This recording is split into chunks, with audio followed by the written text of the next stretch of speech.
Hi, I'm Colleen Yee, and we have Kathryn Budig, author and yoga teacher. You talk a lot about your true self. Mm-hmm. How do you find your true self? And is your true self having a job that you love, a partner that you adore, or is it something more than that? Is the true self, as Nisargadatta says, it's the only thing worth going for, go for it resolutely, right? And no virtue is genuine unless you are self-realized. And when you say aim true, is that aiming true towards self-realization? Interesting. Yeah, I don't think knowing yourself pertains to these outer like relationships or job. Like that's not who you are. Those are just perks and sometimes horrible things too. But at the end of the day, finding who you are is really going in and finding self-worth and confidence and what makes you come alive. And this acknowledgement of this is what makes me unique. This is what makes me talented.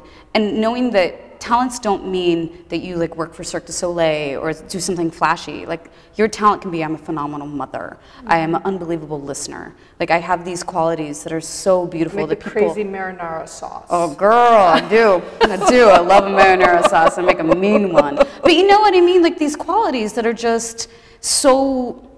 And that makes you, and a lot of people, they cannot confidently say one thing out loud about, I am good at fill in the blank. And they struggle with it, and they feel like they're being narcissistic or selfish. And I feel like society almost is like, oh, don't be cocky. And I'm not saying that we need to be cocky, but I do want people to get to a point where yes, I am good at this. Like I can confidently say, I think I'm an excellent yoga teacher. And will everyone agree with that statement? Of course not. There's gonna be people who don't like my teaching style at all. But that's fine. Just because you don't like me doesn't affect the way I feel about myself. And I know who I am, and I know what I'm good at, and I know what my message is. So aim true finding your center. Yes. And not being blown away? Well, constantly influenced by the opinions of others. And now in this day and age in a society where we are, I mean, what do? We open our phones a bajillion times a day, looking at our posts to see how people react to what we share. Right.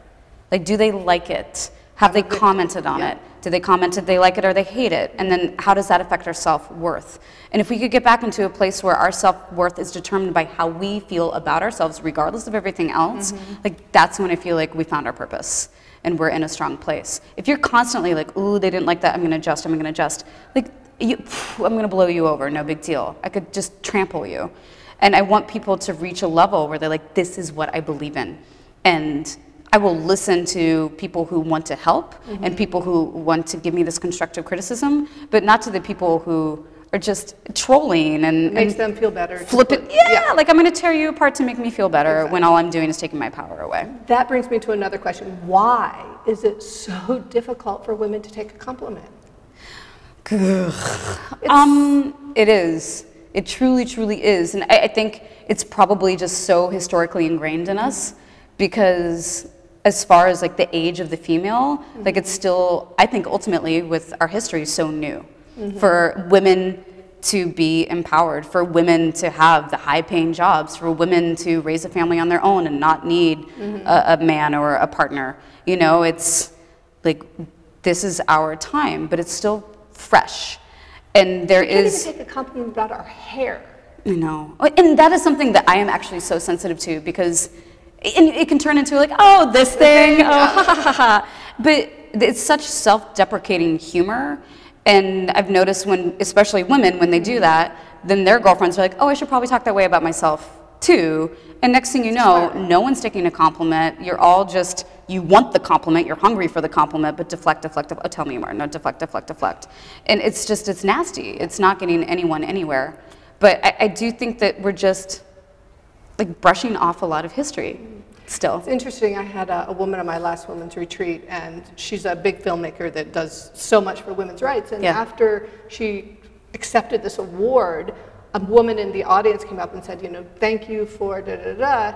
And she said that I looked down, I reflected, I deflected, and the woman said to her, F you. I just gave you a compliment. I gave you a gift, and you threw it back in my face. I've had someone say that to me. Well, not verbatim, but I've had that too, like, accept the compliment. Yeah.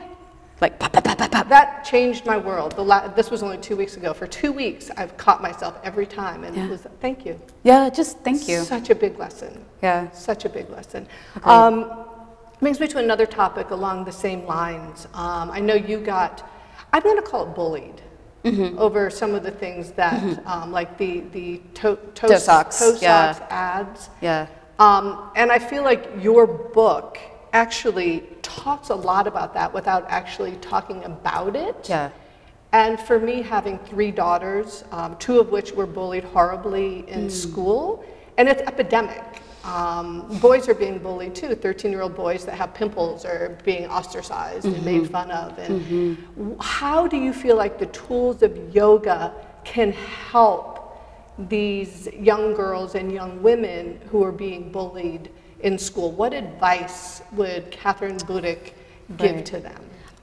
You know, I think the yoga practice when it comes to that and the bullying, that is such an epidemic that is heart-wrenching for me to think about.